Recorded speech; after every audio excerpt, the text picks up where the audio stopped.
Okay.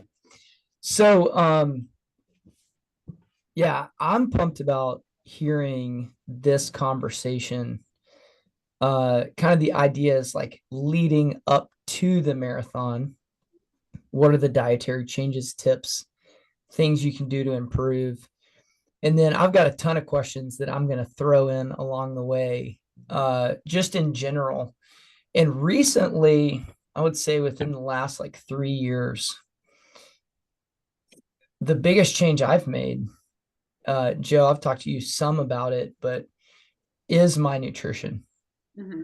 And I just want to tell you, Joe, that and Jen, I think I already told you this because I was coming back from that race when we were texting. But so I ran 4:21 for the mile indoors. That is the fastest I've run in 22 years. And I'll tell you the biggest change that I made was my nutrition. That was the major thing that I did. I mean, I've run consistently for 30 years, and making those adjustments, I think, is the way that you can keep some of your youth. You can keep your recovery. And so excited to hear what you have to say about leading up to marathon training nutrition because, man, I'm more excited about nutrition than I've ever been. And you have to do all the other things too, right? You've got to sleep. You actually do have to do the training. You can't skip. There's no secret. You can't skip anything. But it's so cool to think about having some power behind how you recover and what you do. And so thanks so much for this. And yeah, just excited to hear what you guys have to talk about. Yeah, I'm super pumped. I love talking about this stuff. So Jen, kind of give me a background of what you've been currently doing as far as like before your long runs or big workouts on the weekends or during the week. Yeah, I feel like what triggered this is we focus so much on like the 24 hours to maybe 48 hours before a race. But I think that we're really missing out on an opportunity here. Like, there's the whole carb loading or in like not drinking alcohol and all that type of stuff. But and also with regards to the buildup, to just take that mental load off of the table to have one less thing to worry about is where I wanted to just simplify as much as possible. So leading up, I would say I've really been more focused on the 24 hours before of increasing that, or maybe even 48 hours of increasing a little bit more carbs, just making sure that I'm not eating stuff that triggers me, such as I made a mistake a few weeks ago of eating Mexican the night before. So those are the things that I've been more focused on. But I wouldn't say I've been laser focused on consistently doing Mhm. um, a build up. Other than the day of, I'll usually do in the morning either a protein waffle or a piece of toast, a scoop of protein and glutamine before I run. I was doing A1G, but I think that that was triggering some upset stomach. I think it's just too much for my stomach. I do have a history of SIBO, Okay. um, which I feel like I'm pretty good at the moment. Don't want to say that too loud without knocking on something, but just yeah, trying to be hyper focused on keeping my gut health healthy. Totally. Totally. Yeah, I think a lot of people do focus a lot on like the 24 hours and there's just to be fair, like carbo loading effectively in 24 hours is really hard for most people. Like most of our guts can't handle just a 24-hour carbo load to get our glycogen stores to a place where they need to be that's adequate for race day. So most of the time I'm telling people at least 2 to 3 days. So thinking of 48 to 72 hours versus that 24-hour realm. Um, and the great part about that is you don't have to stock up so much at once. You can kind of spread it out over time and get all the same benefits just within a longer duration. So I'll kind of get into some of the like details because I think it's helpful to know the ranges of proper carbo loading I don't necessarily think 5 days is necessary. You don't have to make a full change within 5 days, but I would tell most people, like, do 3 days. Your body's going to feel better. Your gut's going to feel better. You're going to have more sustained energy. And then come race day, it's just not going to be so much on your system, especially if you haven't been practicing it a ton. Which that's something too, I encourage most of my athletes that I'm working with, hey, practice carb loading before race day. Like, this is something that should become a normal part of your routine. Obviously you've been practicing some. So again, this is where I would encourage a longer duration. And hydration needs shift a little bit, but for most people, like maybe adding an extra electrolyte supplement or just focusing on eating saltier foods can be really helpful. But I'm going to do you want to go? Do you like numbers? Is that helpful for you? Numbers isn't my strength, but if it is in service of this conversation, then I'm here for it. Okay. Hey, I want to say something about carbo loading before we dig too deep. Huh. So one of the interesting things about carbo loading is originally the research was done where you didn't eat carbohydrates. And it was this idea where you were priming your body to absorb more. And the danger of that is some of the participants ran markedly worse because they were unable to turn it around quick enough. So they basically went on like an Atkins diet where they didn't eat carbs.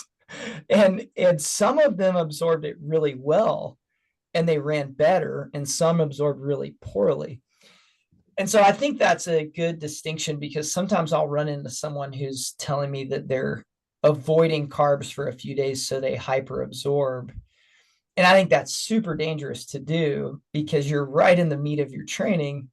And like 30% of those participants that did that absolutely tanked themselves. So it's almost like not carb loading as much as it is like increasing your carbs. And like in the traditional sense, that's where that term came from, was that research where they avoided it and then loaded themselves up. And it was like, obviously we don't want a 30% failure rate.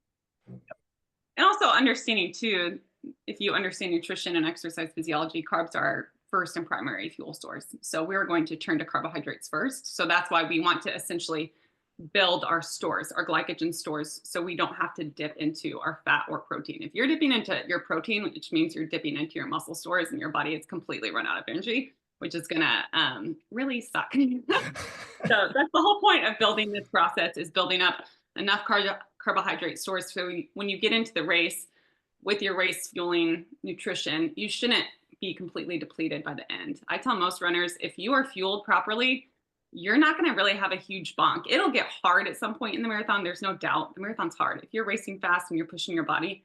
But the true bonk, I think, comes for most people from a nutrition standpoint, where they're not having enough either during the race or beforehand. So their body is just kind of depleted at some point.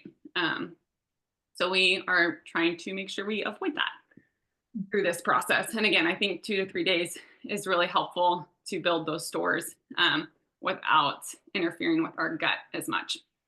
So most people, I'm kind of the philosophy, I don't get into the numbers a lot with everyone. I don't think it's the most helpful, but I do think it's helpful just from a standpoint to understand how much your body actually needs during this process, to have some numbers. And a lot of what we're doing is we're using weight, because our weight impacts how much we need. I always tell my taller or larger athletes, like, hey, if you are heavier, you are going to need more fuel. That's just how it works. That's what our bodies need. We're burning through more energy as a taller individual, or even someone who's just carrying more weight around. Our body is going to require more. So I think that's really important to understand as well. So I use kilograms a lot for this. That's where a lot of the studies and research has worked from versus the US metric system. So we'll convert some of these numbers. But again, we're thinking about 72 to 48 hours out is usually what we're thinking. You ready to get into the weeds? Jay, you good? Yes, I like the weeds. So we're going to kind of start based off. So typically for a proper carbo loading, or, like today said increasing your carbohydrates before a race. We're thinking about 8 to 12 grams of carbs per kilogram of body weight. The perks, if you're doing this in truly 24 to 36 hours, you are going to need closer to 10 to 12 grams per kilogram of body weight. That's why that number is so high, because a lot of people will wait. Again, that's really, really hard to do if you understand how many carbohydrates that is. And that's really hard in your GI system. So I typically tell people, give yourself about 72 hours and shoot for about 8 to 10 grams of carbohydrates per kilogram of body weight. That's a pretty safe bet to go for most people. For some people, that's not a huge jump from their training. So depending on how much you fuel with carbohydrates, you might not notice as big of a jump as some people will. So let's kind of start. We're going to do your body weight. So Jen, what is your current or idea of your current weight? 117. Okay. So we're going to divide 117 by 2.2 to get her kilograms, her weight in kilograms. That's approximately 53 grams. So if we said 53 kilograms times 8, you're going to be at minimum 425 grams of carbohydrates for that day. If we said 53 times, oh my goodness, 10 to go on. So up to 530. So typically within that 72 hours, you're thinking about what? It was 53 times 8 is 425 to about 530 is an ideal range. And let's go ahead. I'm going to kind of give you an example of what this might look like. And then converting that to calories times 4, right? Yes, if you wanted calories, if that's helpful for you. I'm not a counter of calories. For me, I understand the grams and the energy that come out of the grams, but for me, I love the calorie side of it. So to me, it's so much cleaner because I can, in my mind, I have a much better understanding of how many calories are in something than grams of carbohydrates and protein and fat.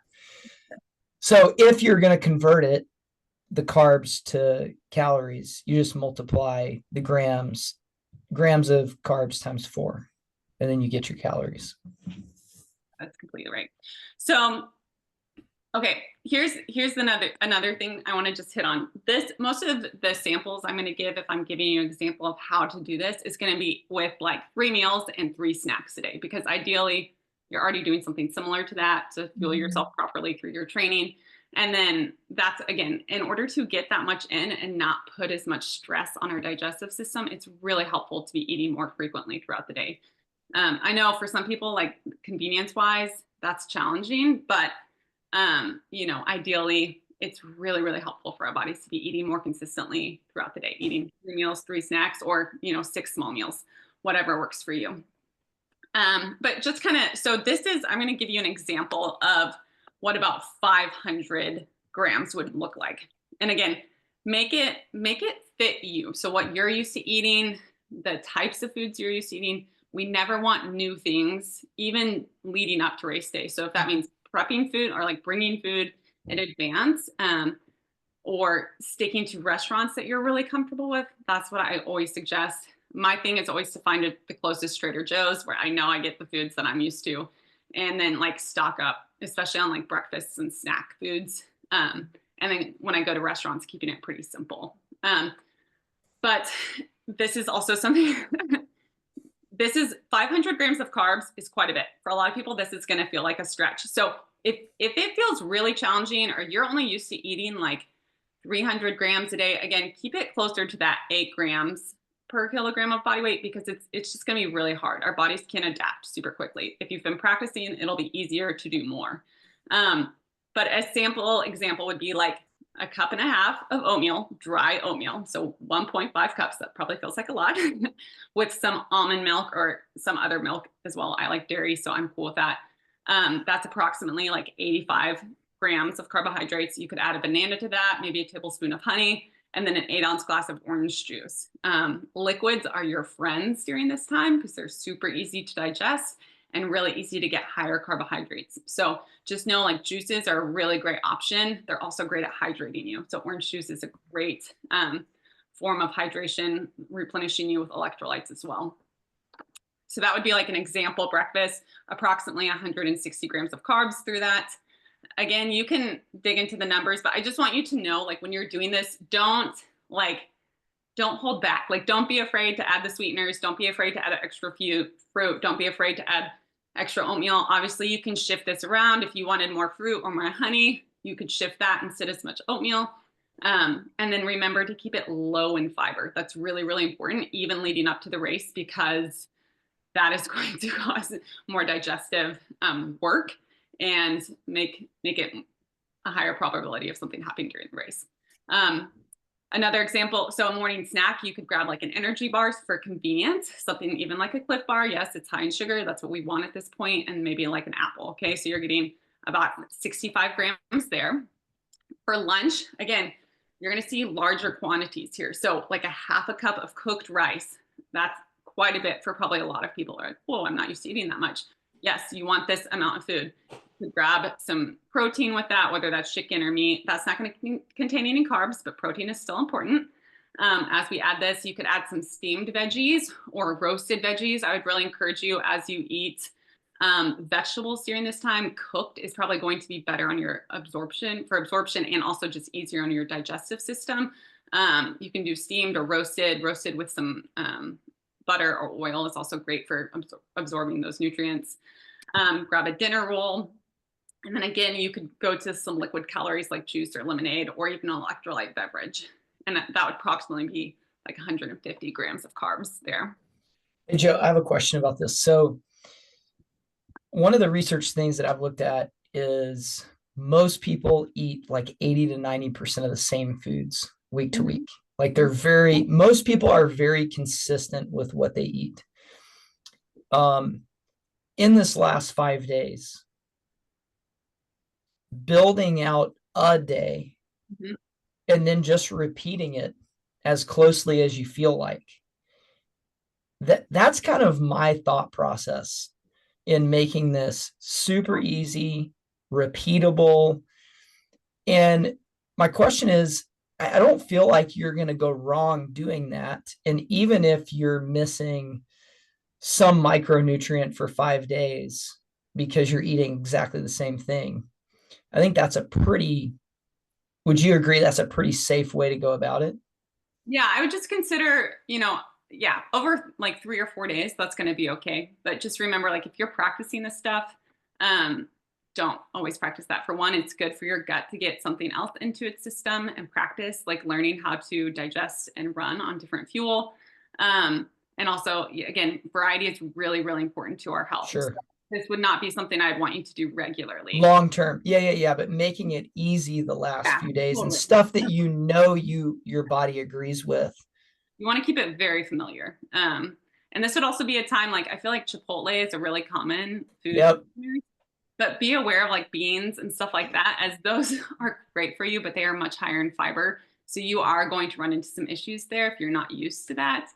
So it's a staple for a lot of runners as they travel, but just be cognizant of that. And also like a note here, like any high fat foods as well, they're going to be just slower digesting, which puts more strain on your digestive system.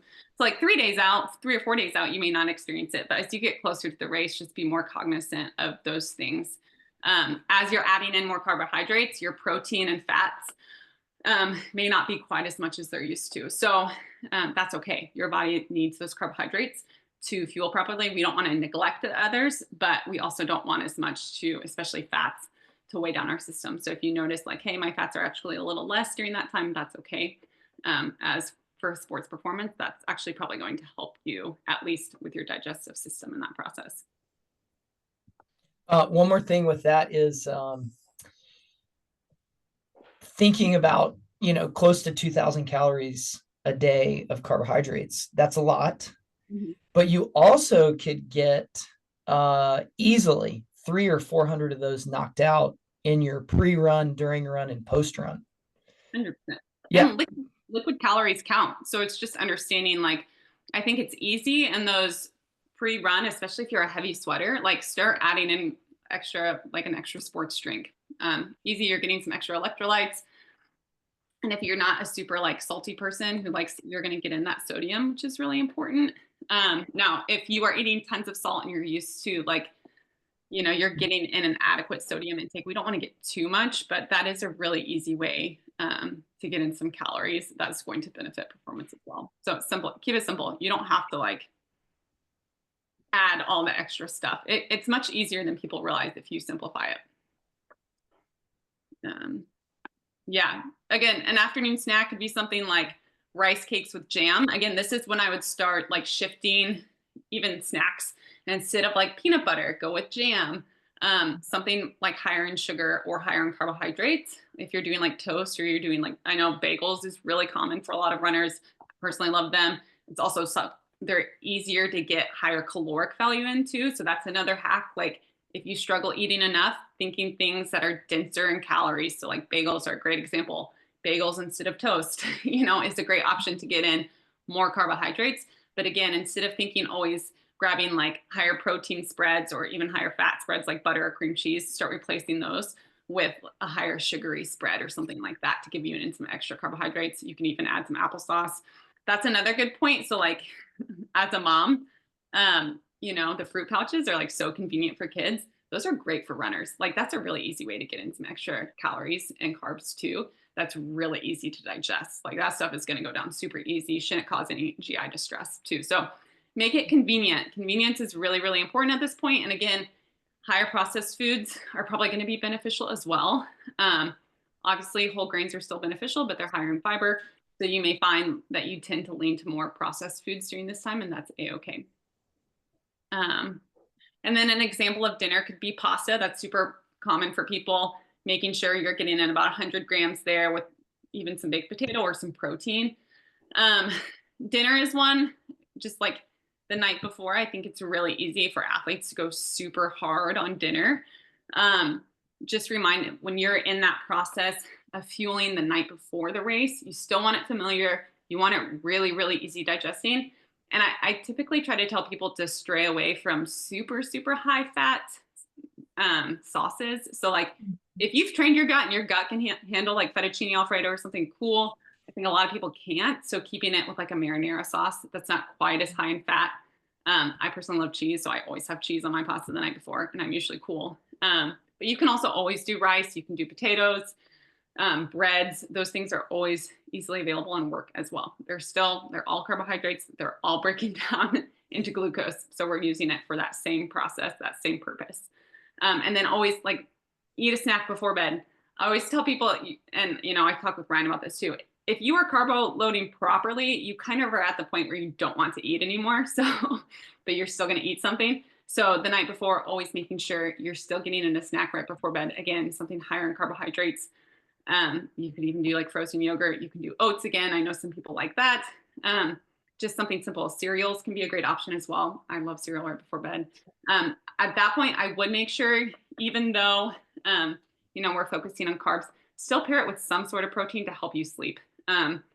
Slow digesting proteins like casein protein are really beneficial to help our bodies recover, but also help promote deeper sleep. So that's always something I would pair with that as well.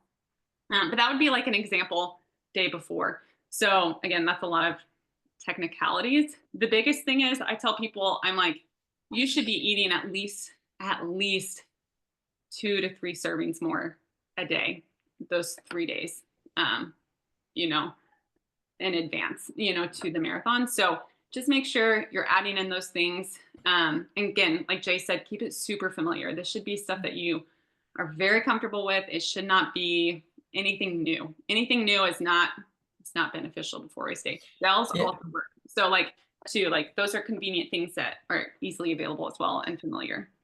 One of the things that I like to do is if you're going to have rice or something and you're struggling, like you're like, oh man, I don't want to eat anymore, but I need to, you know, get the calories enough, like sauces, like just really, it doesn't have to be a ton of sauce, right? Like I love a teriyaki sauce or like a really salty sauce. Yeah. And you can throw that on rice and you don't have to put a ton of it, and it's really good. And it helps the flavor fatigue of just plain rice. go down. Yeah.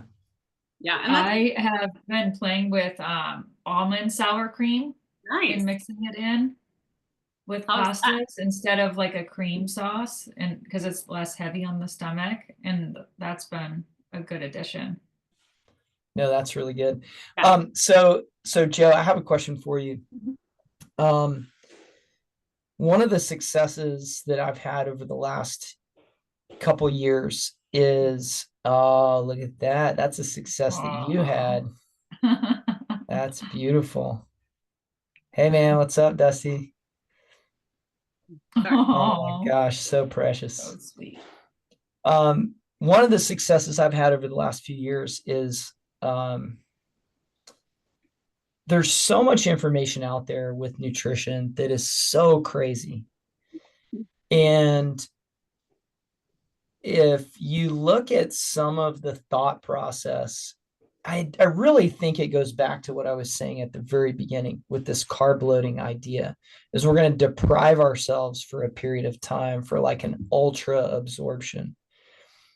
Like I've been teaching athletes and teaching myself and trying to get into a different mentality here where I want to train my gut so well to absorb and utilize food while I'm working out that one of my goals recently has been I want to finish some of my long workouts, long races, 2 and 3 hour days of working out. And all of that's not necessarily all running. Some of it's warm up and cool down. But I want to train myself so well that when I finish the workout and I have my final protein at the very end, I have fueled so well that I'm actually not super hungry afterwards. And I'm satiated, I feel good. And doing that over the last few years, I think I have exceeded far beyond where I could have ever dreamed imaginable by practicing that compared to this idea of depleting for some magical hope of super absorption to the point where and I've watched other athletes do this now too a little bit, and it's like I'll finish a workout, have my protein, I'm not hungry for like an hour if I fuel properly, and I recover so much better. I feel like what happens is I never get out of that homeostasis. I'm always in it, and then I can work out later. So anyway, I just wanted you to talk a little bit about like that thought process for marathoners and leading up to racing, even further than 5 days out. And obviously I'd love to hear, Jen, like your thought process there and some questions on all of this. But I just wanted to touch on that because I think there's a nugget that we can all get there that's far beyond what's being shared and thought about. And I think of this like maximalist fueling. Instead of saying, what do I need to train well? I'm thinking, how much can I actually take in? How much can I absorb? And how quickly can I recover? Because that's going to determine my success is recovery. Totally. Yeah, I think we're starting to dip into this more in the realm of sports nutrition, which is exciting to me. Like we're seeing more and more athletes see how much they can take in during races, before races. And again, people are testing the limits, running faster, running further, and doing all of that. I always like to think like, even, we've talked about this before, but like adding fuel on track days when maybe you're not doing Yes. long duration, but you're working really hard and your body could use some extra glycogen store, energy, just sugar to get your body fueling versus running from a place of depletion. I think so many of us, especially we're in a sport where body image is heavily, seen and like feels important, super important. And so I think because of that, people really tend to like pull back on fueling because they're afraid XYZ, whether that's what they're going to look like, whether, they're taking in too much and how that's going to affect them. And I always think your tank is always going to run better with a little too much than not enough. Always. It's always going to be better. It's always like I say this again and again and again. As an athlete, your body is always going to perform better if you have a little too much than not enough. Our bodies cannot sustain performance if we don't have enough fuel. Like it is going to go to everything else to keep us alive. Like that's Yeah. our body's primary focus, is our survival. So if we aren't fueling enough on a daily basis, like just to cover everything we're doing, your body is going to then pull from your energy reserve that could go to performance, or that could go to building muscle, that could go to you feeling better, sleeping better, just to help you survive. And I think a lot of us confuse that or get lost in some of that. And we forget, like, oh, yeah, our body actually needs fuel to perform super well. So I think having enough is essential. Having a little extra can be really beneficial because we can see our bodies like really take off, and your body can adapt to that extra fuel you're taking in and learn to utilize it really well, especially during performance. Like we're seeing athletes that are going into like 150 grams of carbs per hour. Like that's insane. I personally did, I think 110 in the Olympic trials and in Chicago, and my body was able to handle it, you know, and I didn't bonk. Like coming back was much easier. I remember in my buildup for Chicago, like I don't remember being sore once. I was not sore once. And some of this could be contributed to shoes, you know, that have gotten better, but I also really believe fueling adequately and enough, not just, you know, through every day, but also through training, was a really big benefit that helped me like keep going and like feel even better because I was taking in so much. So here's what I think is the psychology behind that. I think when we're 17 to 25, we have a great hormonal balance. We get used to not fueling quite as well as we should have, and we feel good. Mm-hmm. And then when we go from 25 to 40, it slowly gets, or maybe 30 to 40, where different for different people, but it slowly gets worse and worse. And in our minds, we think, oh, I'm older, I'm supposed to feel bad. But in reality, I think God just gave us some grace when we were 17 to 25 and dumb, and said, hey, I'm going to give you amazing hormonal balance. You're going to just have a blast during these years. You're going to feel superhuman, and you're just going to rock it. And then when we get older, we think we did everything really well from 17 to 25, when in reality, we made terribly poor choices. And we just feel them more now as mature athletes. So I can tell you, for me, the last 3 years, Joe, when you're talking about not being sore, doing things, I have been absolutely floored with how good I feel at 43 years old. Mm-hmm. And there are days when I run for 2 hours and take in 1,200 calories. It's awesome, right? 1,300 calories. I finish and I'm like, I could do more. Yeah. But, you know, the training and coaching side of me knows, hey, if I do more, even though I have more energy, I'm risking a mechanical failure, which is different than a metabolic failure. Yeah. But I wouldn't have even been able to do that without the, caloric and metabolic support. So I just think that there's like a whole new world for older athletes. Totally. If we take our wisdom, that hopefully, like my goal as an older athlete, right? Hopefully, as I get older, I'm gaining some wisdom and knowledge, right? That'd be really sad if I'm 50 and I'm not a better coach and smarter than I am at 43. But I just want to make less mistakes. Yeah. And by making less mistakes, I feel better and better and better. And then there's the motivation to encourage others. Hey, there is hope for you as an older athlete. It's not lost, but you do have to be disciplined and you do have to get things right. You can't be lazy. You can't stay up too late all the time. You can't miss your fueling. You can't miss your post-run protein.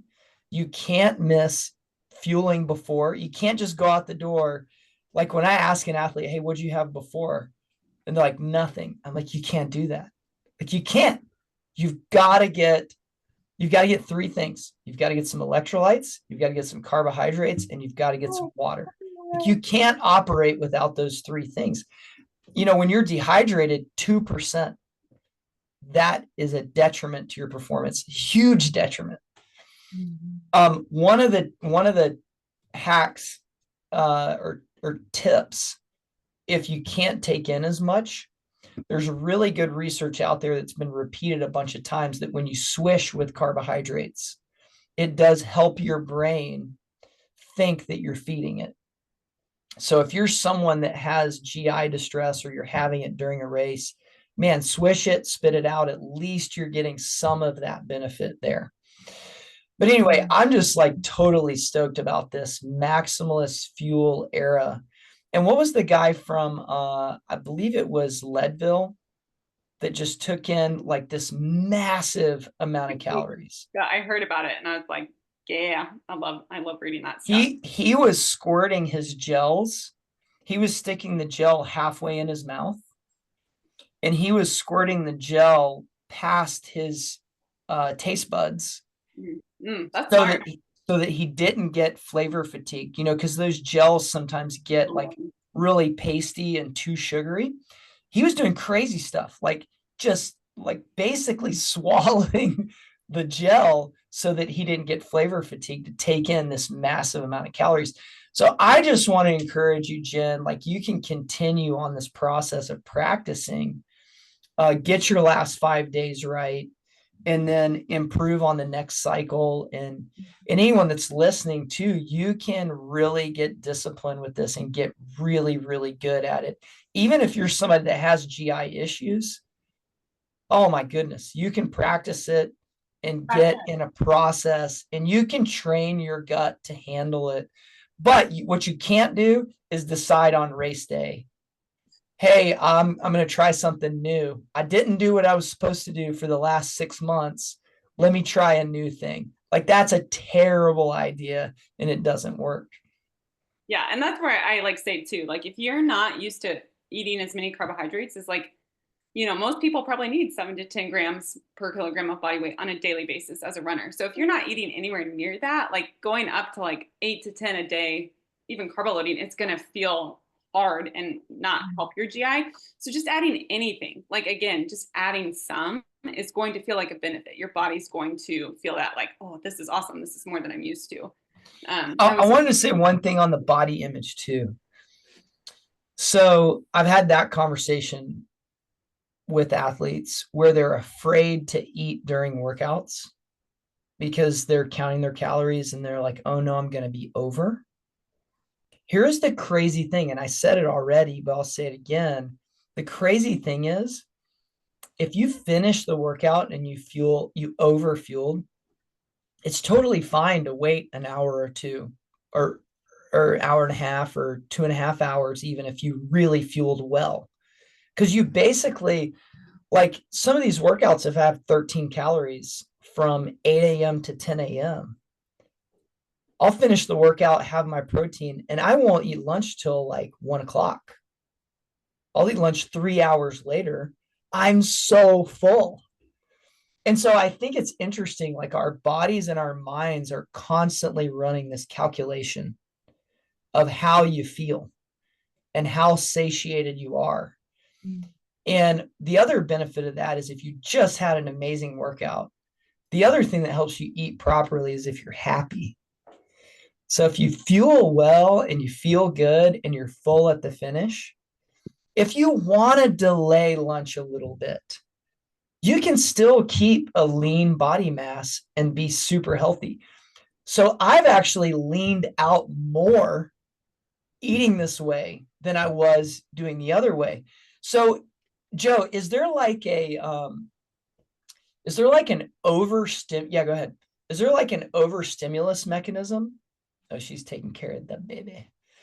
So Jen, what are your thoughts on all this?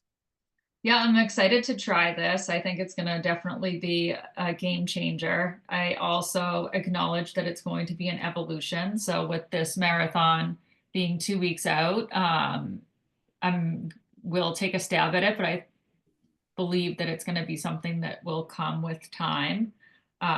It's not going to be a home run, so to speak, out of the gate, but will be a great opportunity to grow into and shift some things for me for sure. I agree. I think just give yourself some room for baby steps and you'll feel a benefit, you know? So like any improvement, you're going to feel some like serious benefits from that.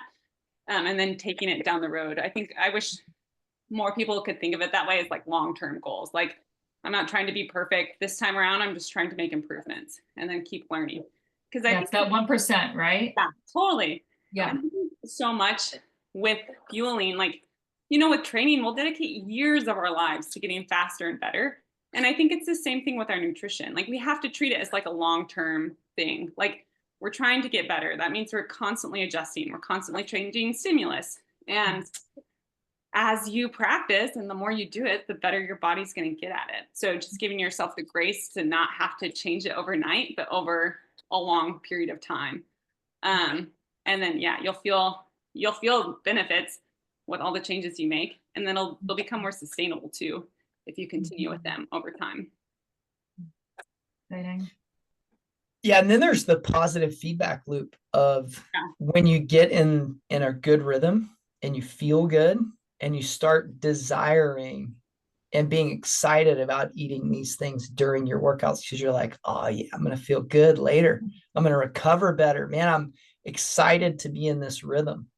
But Joe, my question for you is, it seems like there is a like holy grail of lean body mass.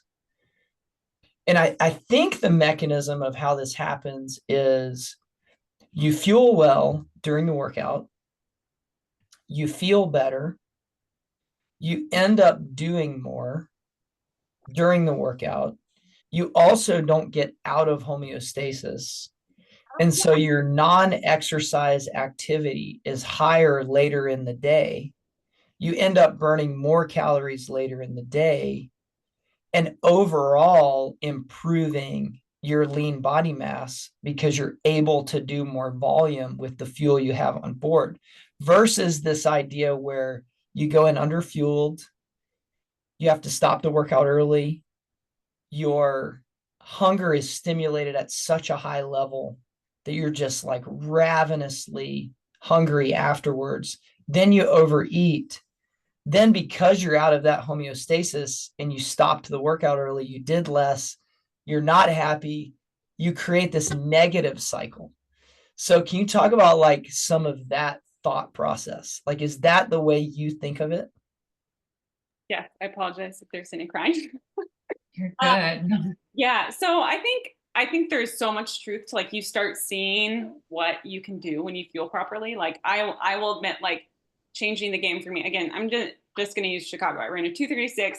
It was 15 months postpartum with my first baby, and I had fueled more than ever, was running less mileage, but my quality had gone up and I was recovering better. And it was really fun to see how much I could actually take in and how much better my body felt because of that. And so I think that positive feedback loop is very real. You start seeing, oh man, the benefits of fueling properly, and you get hooked. You're like, this is great. Like, this is what I should feel like. And you don't realize, oh, I can run this hard or do this much and, you know, really see improvements, and not be as tired and not be as fatigued and not be as sore. And so I think that positive association is really beautiful. And the more athletes I work with that start feeling better, the more they're like, oh my gosh, I had no idea how good this can make you feel. And it does support your lean body mass. Like you still need enough to support that lean body mass. And again, this is coming back to the whole idea. If we're deprived, our body's going to start pulling from other places that hurts our performance. And for a lot of athletes, if we're not getting enough in, we don't have enough carbs. And then if we run through fats and we're pulling from our protein stores, we're pulling from muscles. Like that's the purpose of protein. It's to help build and restore our muscles. And if we are pulling from those stores, our muscles are just going to be depleted. They're going to be smaller. You're not going to be able to maintain as large of a lean muscle mass. And so your body's going to feel deprived and you're going to feel more sore. You're not going to be able to, again, keep that lean body mass and like keep that muscle mass that's actually helping you perform. And so I think it's also understanding that behind it. It's like we want to support our body in a way that not only is it feeling good, but we're helping it perform and we're helping it thrive where it can feel and perform optimally. And so, yeah, I think there's a lot that you start practicing this stuff and you start seeing the benefits, and it's pretty magical. And the true thing is, I would even push back on the volume piece and think of a heavier like load and intensity. You can start running harder for longer, or these intensities can really improve because your muscles are healed and recovered and you have the energy to perform at that level. Because volume is going to look different from person to person at what optimally they perform at. And obviously lifestyle factors, like I have young kids, like my volume is not going to be high right now. Well, but the one thing that will change if you feel good is what else you do during the day. You'll sit less. Totally. There's even really interesting research on when you're out of homeostasis and you don't feel good, you burn less calories talking because you talk with less energy, less hand gestures. You don't move nearly as much. Like you can burn 1,000 calories a day just by little twitch movements, like hand gestures you're excited about, and you're just like a fun person to be around. Like that's characteristic of someone that has like good fueling and good life. And you can see when someone is under fueling, even their language slows down. Like everything goes into like slow motion. They can't move. And so that's one of the reasons why I like fueling well. I just want to feel good, man. That's at the end of the day, I'd like to run well, but if you gave me the choice of like, you can run really well and feel like absolute crap all the time, or you can run pretty good and you're going to feel good, I would pick feel good at this point. Maybe when I was 18, I would have picked run fast, but now I just want to enjoy. I want to enjoy what I do. I don't want to be, slow and kind of like, slightly depressed all the time. And I think that's too where we want to, because even for optimal performance is right in optimal life, like our athletes that are happier and feeling better are going to perform better, even if they're not training at the same volume as someone else. And I think that factor comes into play. Like that for me is a huge factor right now with kids, or like someone who's working full time, right? Like these other things in our life matter. And we have to consider fueling for those too. We're not just thinking about performance. We're thinking about like, hey, what's my quality of life right now? And if I'm like struggling at home, like keeping up with my kids, or I'm struggling to function with cognitive function at work because my brain is so tired and deprived, like that's not good for us either. And that's not going to help us perform any better. And that's not going to help us live fuller lives. Like the whole point is to like, all of this stuff is to work together to give us abundance, not to deprive us. And like, and people are way more fun to be around too. Like you can be way more fun of a person if you feel good. Yeah. Jen, what else you got? I got that my coach told me I needed a massage today. Oh, you got to go. Yep. Massage time. So I don't want to hold her back, but this was super valuable and I appreciate you taking the time and sharing your wisdom. Totally. And if you have any follow-up questions, don't hesitate to reach out. I'm happy to help. Awesome. I appreciate that. All right. Well, thanks guys. This is super fun. Thank you. Have a great day. Take care. Bye. Oh, hey, Joe, real quick. So I just realized, I think I called Rusty Dusty. Did I call him Dusty? I did. I realized that like halfway through I was talking, I was like, that's not his name. I was like, his name's not Dusty, it's Rusty. So anyway, tell him I said sorry about that. It's all good. So. Oh my gosh, that was bad. So well, thank you. Hey, shoot me an email. Okay. And I'll add pay to your next go run, or just add it to your number. Okay, cool. Yeah, whichever, however you want to do it's fine. Cool. But, all right, hope you have a good day. Thanks. Bye, Jay. Thanks. See ya.